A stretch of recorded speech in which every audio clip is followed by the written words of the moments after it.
Joining us on Sports Talk ATL, Mark Zeno. I'm always with Alex Lord. We are talking the firing of Arthur Smith. And Mark, I know you talked. I mean, you were probably the only person. You were literally the living Jon Snow meme on Twitter defending Arthur Smith by himself. And I think me and Alex had relatively neutral opinions for a lot, but you were very strong on him not being fired and stuff like that. Obviously, that didn't happen.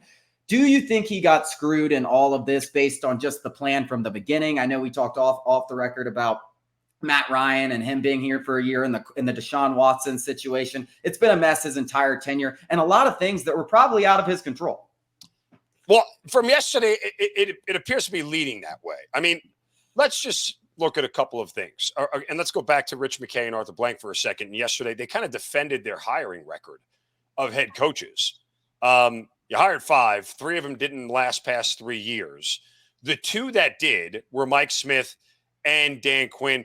Does anybody want to tell me what the common thread was between Mike Smith and Dan Quinn? Oh, yeah, it's that guy named Matt Ryan who played quarterback, because this was the damning thing for Arthur Smith. If you have no stability at quarterback and you have no consistent quarterback play and no above average level of quarterback play, you're not going to win more than you lose.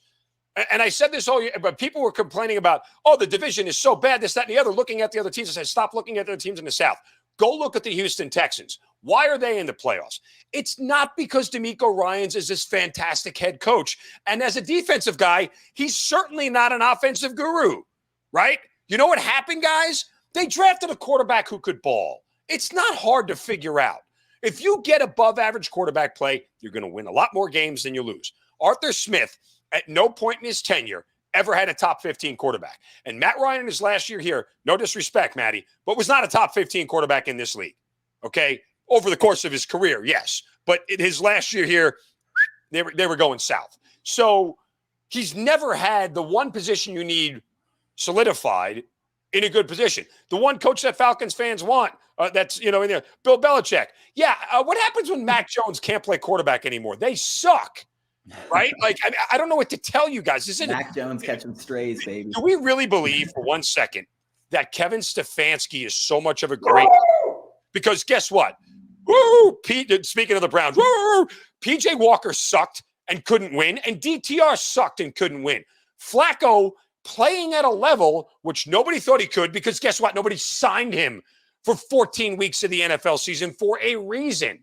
Because nobody saw that level of play from him the last time he played football. So he's playing at a high level. They win games. It's not a hard thing to figure out. So did Arthur Smith get screwed? Yeah, and here's where I think, and we don't have facts of this yet, but it seemed to be indicated yesterday when the questions came out about Deshaun Watson. And if you ask me, reason people could choose to disagree, I think the Falcons and Arthur Blank got caught in a lie when it came to Deshaun Watson yesterday. I mean, the way that they had sort of indicated – it seemed to me, what I heard, and I could be wrong, was that Arthur Smith was promised 2 years of Matt Ryan, that they thought they were going to get 2 years out of Matt Ryan. Because, again, go back to what I said earlier. Like, if you're Arthur Smith, I wouldn't have taken this job with Matt Ryan to begin with. But if you told me you're going to get 2 years out of Matt, okay, guess what? I can live, because the second year I'll draft somebody, give him a year to develop, and we'll figure this whole thing out and figure out what we got, right? But that never happened. When you ripped the rug out from underneath them and took Matt Ryan away and left Marcus Mariota, and we want to sit here and blame Arthur Smith for not getting a better quarterback. Guys, there was nobody available. All that stuff had went down after free agency and right before the draft. Like, they were dead in the water when it came to the Matt Ryan stuff, and they had nobody left to get. The only viable guy with any starting experience was Marcus Mariota. So you want to blame Arthur Smith for that? Like, it's not a fair reality, because there was nothing left for him to get. He was in the dollar store shopping for something that cost a lot more than $1. So yeah. I think he did get screwed in that aspect, guys. I do agree that it's not even like a question. We don't know the whole Deshaun Watson story. I think we don't even know the tip of the iceberg. I think that they were all in on him. We know the whole, he had the jersey with his name on the background while he was holding the Browns. I mean, that whole thing, years down the road, it's going to come out how badly Arthur Blank pushed. It might not be years, Alex. It might be weeks, but that's hopefully. But even aside from that, I became kind of known on our YouTube about the Arthur Smith defender, because I couldn't agree more with you. Now, Arthur Smith had his faults. He is not free of blame in all of this. No, with that being said, the quarterback play, you're being, I think, bashful. Top 15, he didn't have top 20 quarterback play the entire time he was here. And you could argue maybe top 25. Matt Ryan was that bad his last year in Atlanta. I think Falcons fans just want to have that, that 2016, cloud around him. And it's just not true. He was bad. Marcus Mariota was terrible. Desmond Ridder was terrible. I mean, he has had bad quarterback play. And it's the one excuse I gave Arthur Blank. If he wanted to keep Arthur Smith, I could understand. Because if the Falcons even had average quarterback play, I'm talking a Baker Mayfield, somebody like that, they'd run away with the division. We'd be talking about a postseason game right now. And I want to second what you're saying. Look at Zach Taylor without Joe Burrow. I mean, it's so much. It's more important to have a quarterback than a head coach in this league. It's not even close. Yeah, and again, my hot take going forward, doesn't matter who they hire a coach. Does not matter. If they don't fix the quarterback, it does not matter. Even Bill Belichick is mortal when you have Bailey Zappi and Mac Jones. Like, it does not matter whether you get Jim Harbaugh, Bill Belichick, Bill Parcells, George Halas. It doesn't matter. If you get bad quarterback play in this league, you will not win games. And yes, I've said this all along. Look, if you want to have a debate about Arthur Smith's flaws, I'm there for it. I think the red zone problems were all on him. He needed to fix them. I've never said anything otherwise.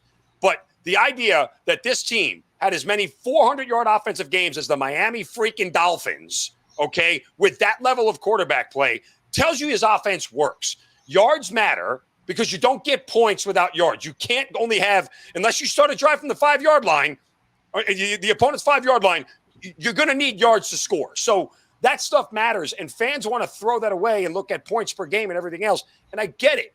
I get you guys don't want to just look at the results over the process. But when it comes to making organizational decisions like this, you damn well better look at the process. And Smith's process was as good as it comes for my money in what he was able to do with really limited resources. And one more thing, guys. Arthur Smith was clearly punished for overachieving his first 2 years. Agreed. The first year of Matt Ryan, that was a roster of not NFL talent. Their defense did not have legitimate NFL starters other than Grady Jarrett and maybe was AJ Terrell there his first year? Was drafted, but maybe one or two. But they didn't even have a legitimate defense that could have started on anybody else who could have started on NFL teams other than those two guys. So that wasn't a real roster, and he won 7 games. Clearly, Marcus Mariota was not a top 25, as you said. I elevated it to 15 because I thought Ryan was around there, giving some deference to him. But the point is, he won 7 games with that team. Okay. Again, if you want to have a conversation about how Desmond Ridder got here and organizationally what they chose, it goes beyond just blaming Arthur Smith. But regardless, he was punished for not improving with a 3rd-round quarterback from a non-Power 5 school. Like, what the hell are we doing here? But he deserves a portion of that blame, thinking he could get it done with that guy. He cannot get free of that. I mean, but again, let's not beat around the bush. One season. Desmond Ridder was awful. I don't know how Arthur Smith's getting all the blame for Desmond Ridder just being god-awful. I don't know how Arthur Smith got a lot of blame for players not executing. The failure to bring Josh Dobbs down and Kyler Murray. How is that on the coach? I don't understand. Like when Desmond Ridder in the Carolina game has the option to tuck it. We got to go to break. I got to cut you off. Coming up, we are going to get a little bit into some head coaching candidates. Mark, I want to hear opinions on some of the hottest names on the market.